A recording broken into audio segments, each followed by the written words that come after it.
Hello, everyone. This is Tony Lobianco, and it looks like it's 11:01. So I'm going to go ahead and get started and try to be respectful of everybody's time.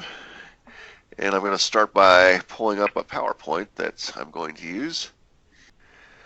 All right. So hopefully you should all see the PowerPoint that I'm putting up. It's called Yoyo Training for Returning Interviewers. I should note that Judy is recording this, and we're going to post the recording on our website for any of your colleagues that need to be retrained as interviewers. I'm assuming that everyone that's on the call is a returning interviewer, so you've done this in the past. So I'm not going to go through everything that I go through for a new interviewer training. But just some things that I think it will be helpful for everyone to be reminded of, as well as some changes to the instrument itself, and maybe a few changes just in the kind of protocol that we'll be using at KIPSO.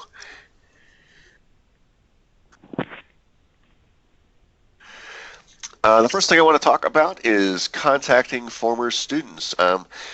As you probably know by now, if you've done this for a few years, we usually get about a 60% response rate.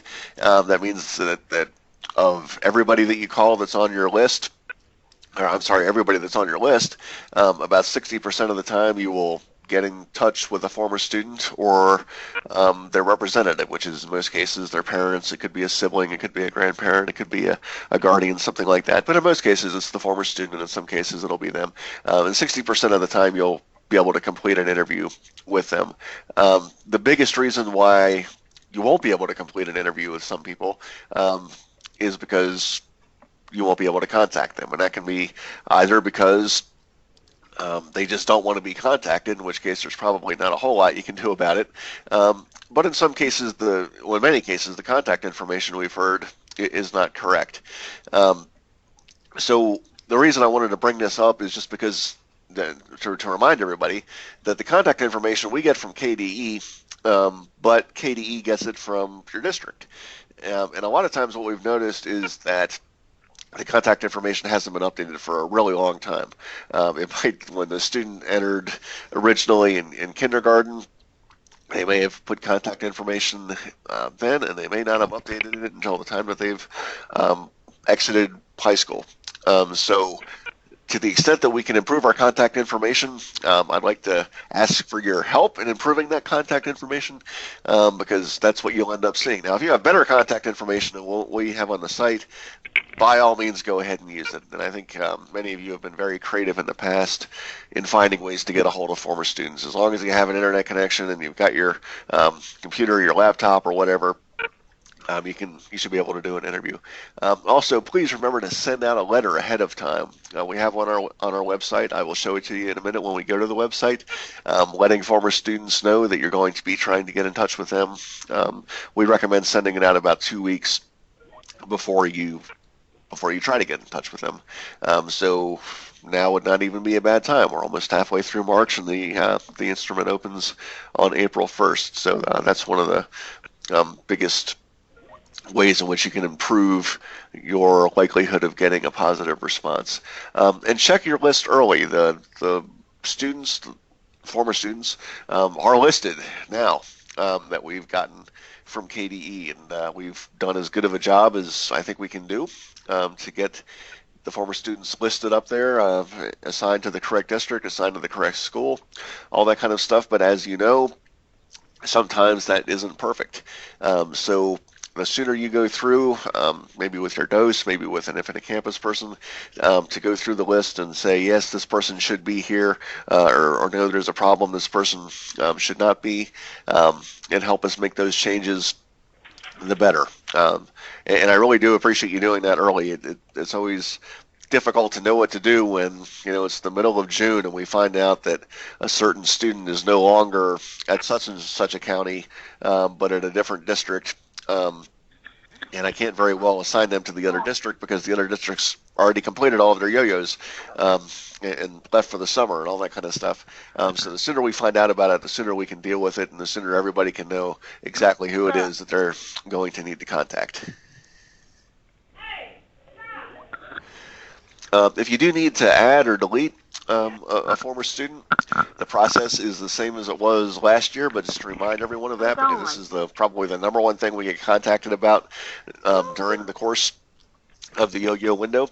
If you need to add a student, the best way to do this is to download a copy of fields to add students. It's on our website, and I'll show you where that is as well. It's an Excel spreadsheet. You can download it. You can add all the information that needs to be added, student name, student ID, demographic information, that kind of stuff. If you complete it, save it to your computer and then upload it at our secure link. Don't email it to me, but upload it at the secure link.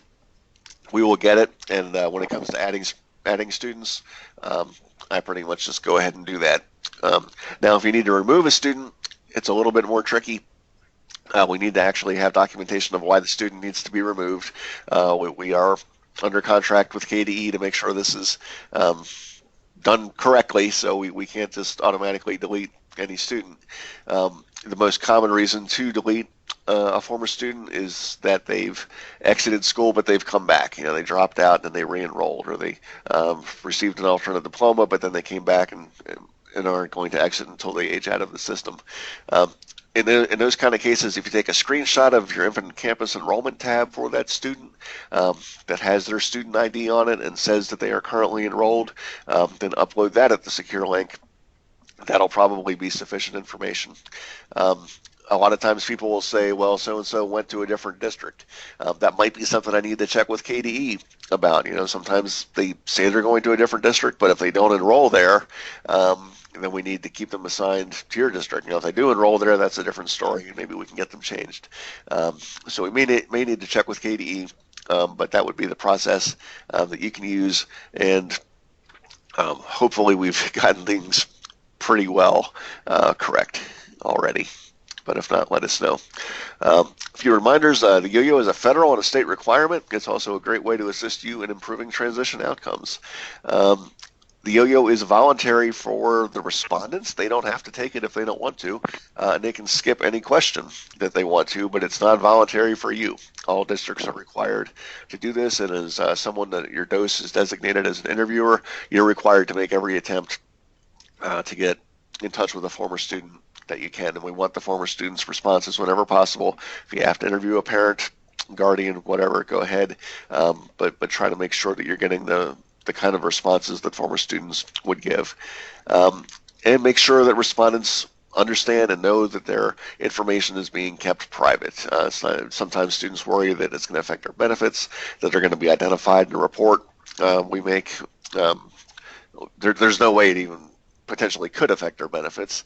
We don't report to any agencies that look at those, and we make every effort and do a really good job of not identifying any individual student in anything that we report out. We report out in the aggregate, but there's no way that an individual student could be identified from anything that we report. So make sure that they know that. Make sure that you understand the value of the information that you're collecting, and keep it private too, so you don't gossip with friends, neighbors, or whoever about how so-and-so is doing after they exited school. We get a lot of calls during the Yo-Yo window and the time leading up to it about people having trouble accessing the system. Hopefully you all will be doing this today, looking at the system maybe for the first time this year. You have to retake the quiz. That's one of the reasons we're doing the webinar for returning folks. Our advisory group has told us they want to make sure all Yo-Yo interviewers are trained at least every other year. And I think that's a good policy. It shows how seriously they take the role of being a Yo-Yo interviewer. So you have to retake the quiz. It's not the full 25 question quiz. It's just a 5-item quiz. It's pretty short. It shouldn't be that hard to pass. There's also 2 open-ended questions that you can give us a little bit of feedback about your experience as a Yo-Yo interviewer. If that's not the reason you can't access the system, maybe you forgot your username or password, you can reset the password yourself. We can tell you what your username is if you can't find it. If your DOS can get into the system, they can list the interviewers as well as usernames, so they'll be able to see what your username is. And of course, you must be assigned a role as an interviewer, either for district-wide access or to a specific school. The default is I'm just keeping them the same as last year. Any changes, the DOS would have to inform us and say, hey, we want this person to be added as an interviewer, or we want this person to be taken off, or we want to assign them to a different school, or something like that. We don't routinely delete any accounts unless there's something seriously wrong with them. Um, so I seriously doubt that your account has been deleted. It's probably still there, and contact Judy or myself, and we can let you know what your username is if you can't get into it. Do remember that whenever you are doing an interview, whenever you are doing an interview, you are logged in as your username. Um, so if there's 5 different interviewers at your school and you're sharing computers and whatnot, make sure you log out so that when the other person goes to do an interview, they log in as them. And that'll not only possibly affect the students that they will see that they'll be interviewing, but it'll tell us who did the interview. In case there's any problems with it, we need to go back and ask questions or anything like that. That doesn't happen very often. But sometimes even a DOS will ask me, who did the interview for so-and-so, and I can look up and tell them. But that only works if people are logging out of the system when they're done and logging in as their own username when they go to do an interview. And of course, you have to pass the quiz logged in as yourself. The resource manual is a little bit different this year. It used to be a PDF. Now it is an online resource. There are still references at the top of each page of the Yoyo that tell you where you can go. Now they're actually links because, like I said, it's online. You can still open it. I'll show you how to do that when we get to the portion of the webinar where we're looking at the instrument. And there is still the supplemental resource manual available on our webpage that you can download and refer people to.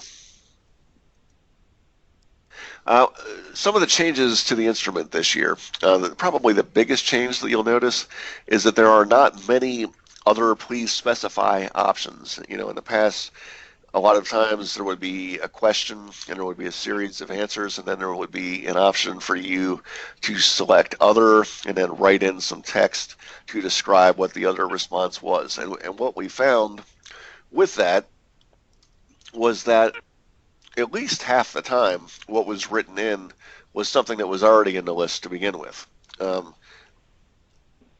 So that just made it more difficult to code because we were trying to report we try to report out on all of the items, and the biggest group would be other, but it was really others that were already there anyway.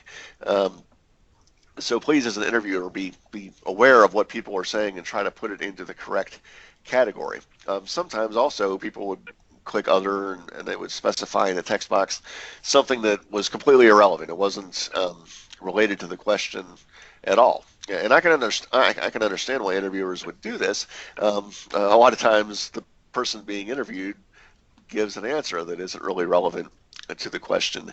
And an interviewer feels like they have to record that. Well, I mean, that makes sense, but a better strategy is to redirect them and ask them again, say, I'm not really understanding what you mean by that. I'd love to hear more about what you're saying there, but could you please try to be more specific in answering the question?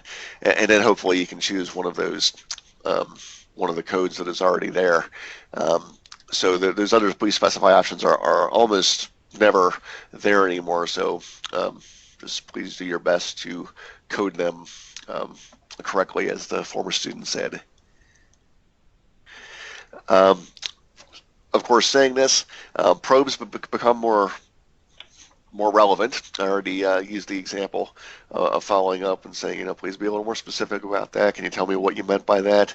But they're also, we're trying to make sure that every question in the Yoyo really gets the maximum utility in terms of telling us what we're looking for. So in those cases where there are open-ended items, open-ended text questions, we really want you to probe as much as you can, because a lot of times former students aren't very forthcoming, and a lot of the answers that we get don't really tell us everything that we think is going on in a young person's mind. So those are some general probes, but more specific probes that we've noticed involving agencies and people. please make sure that you're not using a lot of abbreviations. I mean, we know what OVR is, Office of Vocational Rehabilitation, but people a lot of times are putting these big acronyms, and frankly, we don't have any idea what they are. So if you're asking, what kind of agency did a young person use, and you put, KFLBC, we can try to Google it, but we might not get it right. Sometimes there might be a typo. Please spell out what it actually is that they are using, and don't assume that we know, because we're trying to do this for the entire state and we can't always figure it out.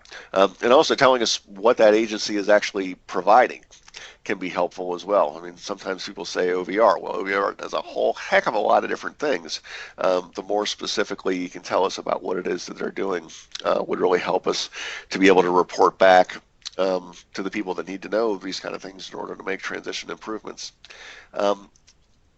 As always, if you're talking about people, don't use their names.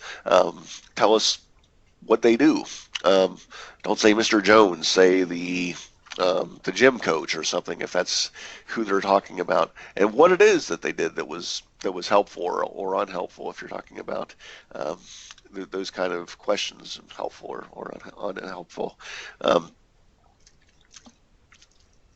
It's a lot of times, former students will say, well, they were very supportive or something like that. But what was it that they did that was supportive? Was it that they opened their eyes to the possibility that post-secondary education was an option for this young person? Was it that they specifically helped them find a job? Did they recommend a career path that was useful? Those are the kind of things that I think are really helpful to know, and for us to be able to recommend to others to do. In terms of specific probes regarding activities, here's a couple examples that we thought were very helpful probes to use. We asked the question, what do you do on most days? And a lot of people just say something like, stay at home. Well, that can mean a whole lot of different things. I mean, are they just sitting around watching TV? Are they engaging with family and friends? Do they have some kind of hobby? I mean, maybe they're working from home. Or are they literally just not engaging in any kind of activity? So probing deeper into a question, or I'm sorry, probing deeper into an answer that's a little bit ambiguous, again, helps out tremendously with our ability to report back about how young people are doing and how to improve those services. We asked the question, what are the reasons for not working or not pursuing post-secondary education? One of the big responses that we get is that they say they have children, but this would be helpful to probe a little bit more deeply too. Are they not doing these things because of their own childcare responsibilities? Do they think that if childcare were possible, that they would be able to go on to post-secondary education to be able to get a job? These types of things. So probe a little bit more deeply when they say those kinds of answers. A lot of times also people will just say something like disabled. What are the reasons that you're not working right now? And someone will write, they're disabled in the box. And again, that doesn't really tell me a whole lot. Is it are they saying that they don't believe that people with disabilities can work? Because I guarantee you, I know a lot of people with disabilities that work. Are they saying that their disability is so severe or profound that they don't think that they're able to work? Is it that they have some kind of temporary condition? Is it they're not able to work for 6 months because, they threw their back out? I don't know, something like that. But really just saying something like disability almost tells us, that they don't think it's possible. And the whole point that we're doing this is that it is possible for people with disabilities to go on to post-secondary education, to become employed, to become engaged in their community. So looking more deeply at what they really mean when they say those kind of things is the point I'm trying to stress. All right, let's go to the website.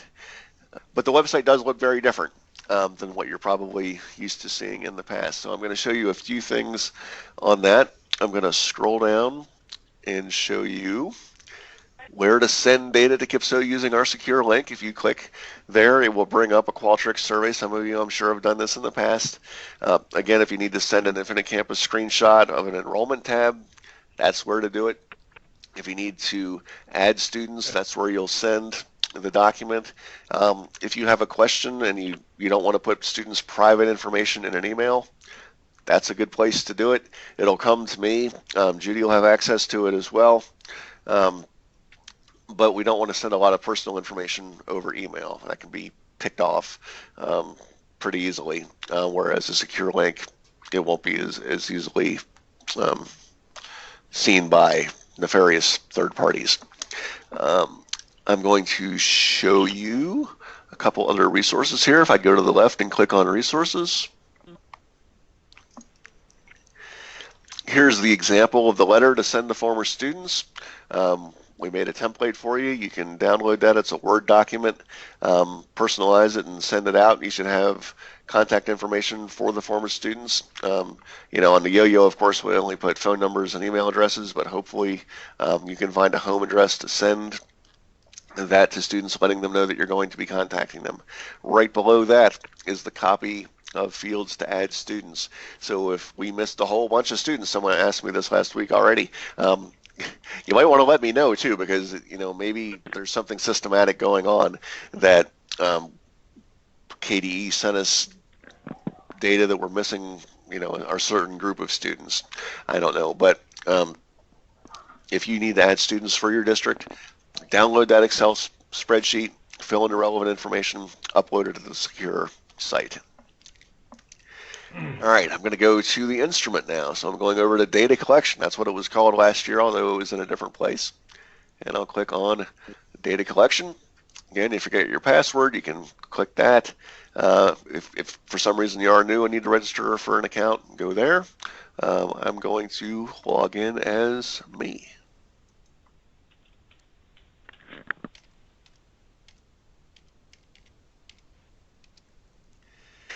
And this should look pretty familiar to you.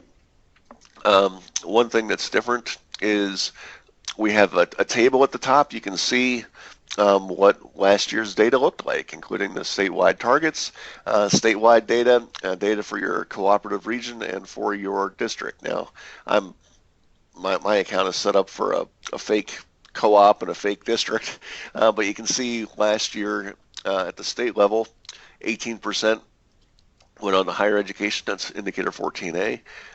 About 61% went on to higher education or competitive employment. That's indicator 14B. And about 69% did either of those two things or engaged in some other type of employment or education. That's indicator 14C. So, I hope all interviewers are part of the transition process and working with your DOS and other members of your transition team. That's something that I thought was just really quick and easy to put there so that you all can see it and know a little bit more about your outcomes. And you'll see your co-ops and your districts below that. They don't mean anything on mine, but they will on yours. And the state targets are above that. Like I said, you'll need to retake the quiz. So if you click take the quiz, that should allow you to do that. This is a practice version of the Yo-Yo. You will see the students as we have them for your district there. This is, again, these are test students, so yours will look different.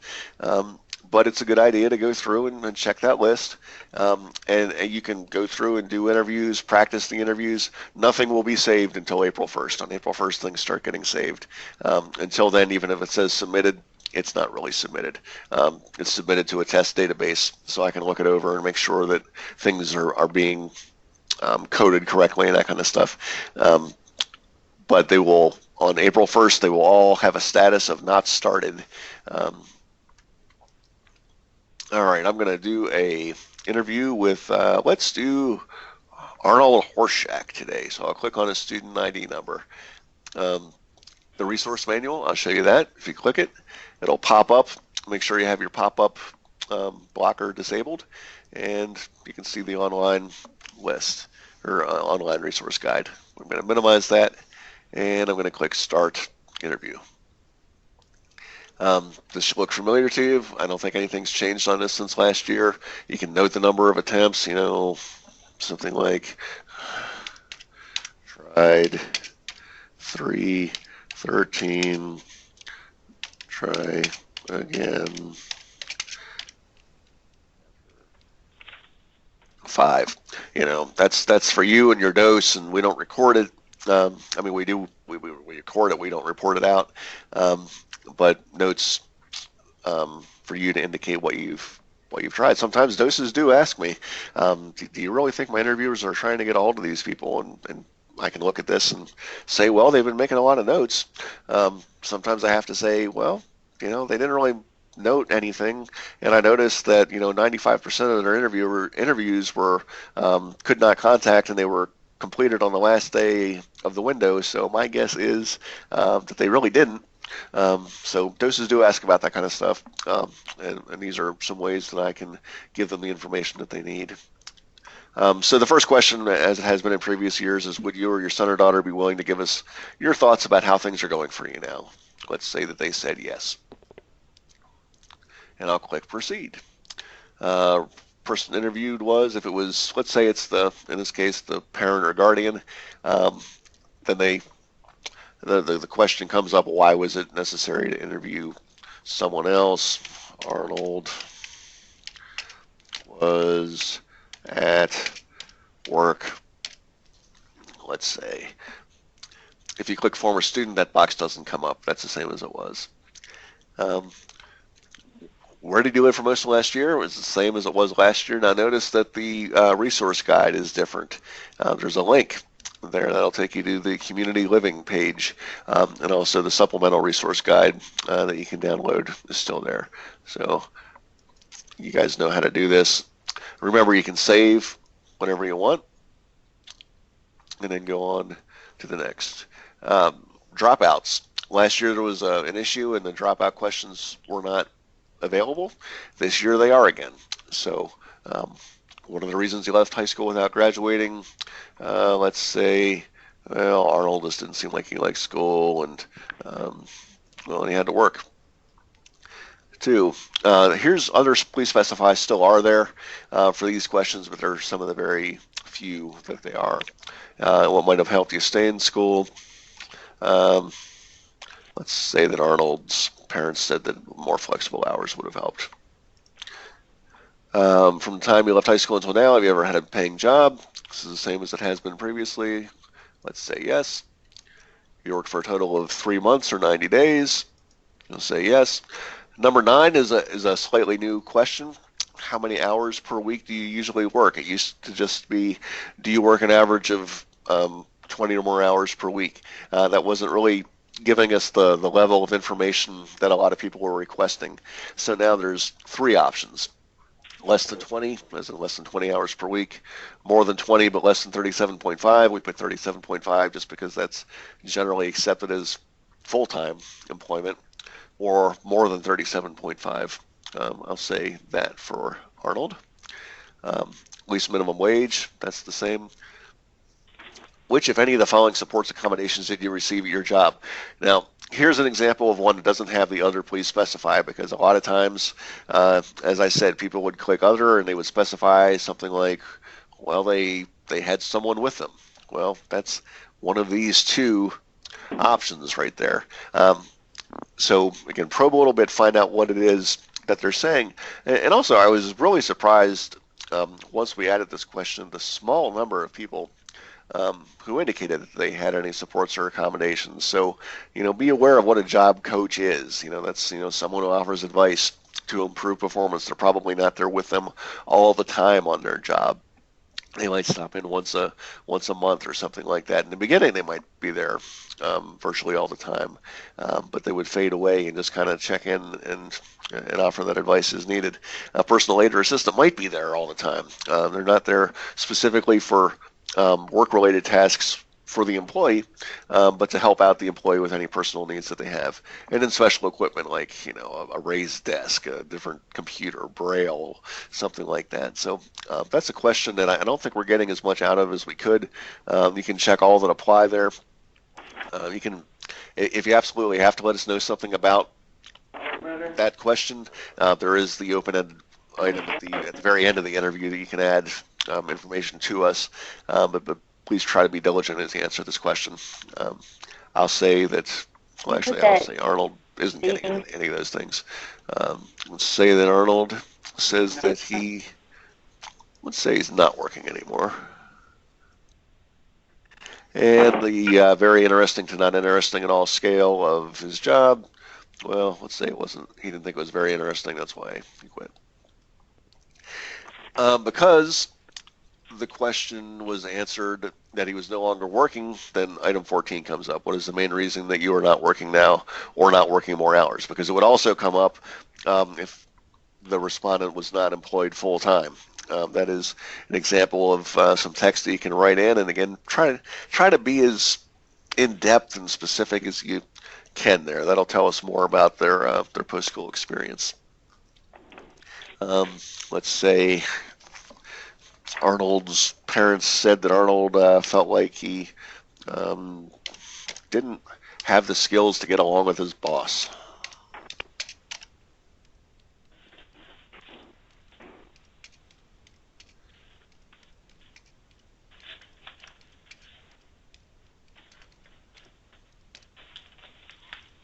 You can see that actually tells us something meaningful, right? Maybe we can go back and say, if we have a lot of these kind of responses, well, that's something that schools need to focus on. We're hearing a lot of feedback that people aren't having these soft skills about getting along with others. Maybe that's something that needs to be addressed in training programs.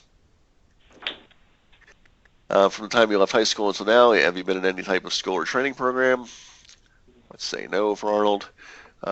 What would you say the main reason is that you did not go on to post-secondary education? Again, you've got a lot of room to write here. We don't expect you to write an entire book, and we know that Arnold and his parents may not be the most forthcoming people ever. But the more you can probe and the more you can get out of them, the better. So I won't use an example there, but you guys know students and former students better than I do. I'm sure you can do an excellent job of getting information that will be useful for everyone to know. Outside of work or school, how do you spend your time? This is a check all that apply again. We might have to make it say check all that apply there. A good way to tell, though, is if these options are squares, they are check all that apply. If they're circles, you can only check one. But we tried to condense these and make them the ones that were really being chosen a lot. And again, we got rid of the other please specify, but I think we included the majority of responses into this list. So familiarize yourself with that list, and you'll know ahead of time what you can check. So let's say that Arnold says, well, I spend a lot of time sitting around the house lately. You could say, well, that sounds like spend time at home with or without others. Is there anything else you do, Arnold? Well, I do chores around the house while I'm there sometimes. So, that might be something like that. So, again, probe deeply and remember that you won't have the option to write in text responses anymore, so be aware of what's there. The community participation items are the same as they were last year, I think. Arnold, driver's license, he's registered to vote, and name the most important thing that helped you during high school that helped you in your life right now. So again, the more specific, the better. Any contact with Voc Rehab, if you say yes, then it will bring up that text box where you can write in a little bit more specifically about what kind of help they're getting. Again, if you list an agency, that doesn't tell us nearly as much as it does if you tell us what the agency was doing for that young person. Try to click save a lot. It might bring it back to the top of the page, but that's better than potentially losing it. All right, these are the same as previously. Any more comments from the former student, you can put them there. If you have comments to us, this is your place to do it. It's one of the very few places that you can do it now. And you'll have your co-op transition consultant's contact information here. I don't on mine just because it's a fake district, but feel free to use those boxes to tell us anything you want. What information was shared with the respondent? Again, remember, you can share any kind of helpful information that you think is helpful to a young person. They've been out of school for a year, but maybe they still need a little direction in their life, and you're certainly encouraged to share that with them. The go-to resource is probably the transition consultant, and we've added a few new items here. Information related to employment, including supported employment, information related to higher education, and sometimes we've heard that interviewers are even giving out their own personal information. We're not saying you have to do that, but if that's something that comes up and it's something that you do, go ahead and let us know that. I think that's good information. Say we told Arnold's parents about a transition consultant, and I gave them my information as well. That's the last question of the interview, so I'm going to click submit. It takes me back to the list. I can verify that Arnold Horshack from James Buchanan High School, the status is now submitted.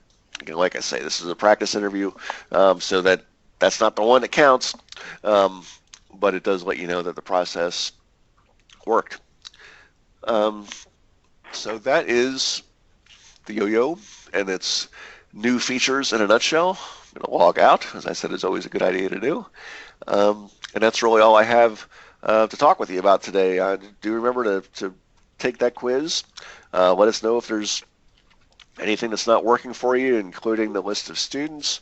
But do try to look those over before you say, well, I don't know if Jim and Nancy and Peter should all be here or not. Check with your Infinite Campus person because we do get an awful lot of those requests, and a lot of times you have way more information than I do about that. They ought to be on the list if they had an IEP in place during the time that they exited and didn't return, and they exited during the 2015-16 school year. That's basically the criteria. I'm going to stop presenting and see if there are any questions. Okay, well, not hearing any questions, I'm just going to hang out on here. Oh, there is a question. Okay, do we already have targets set for the 2017 Yo-Yo? We do, and I do not know what they are off the top of my head. I think we kept indicator 14A the same. We increased 14B by half a percentage point from last year. And indicator 14C, I think, increased a half a percentage point from last year. So those are state targets set by the state performance plan. Where we go to take the quiz after you're logged into your account, you should be able to click take the quiz, and that should let you take it.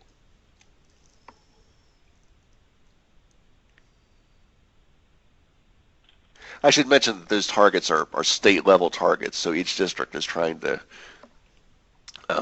reach the same target as everybody else. It's not a target specific to your district. So thanks for being a part of the webinar, and I will be in touch with you whenever you need. All right. Well, I think if anybody were going to ask a question, they would have by now. If not, you can always email or call. I am going to log off. So thanks again.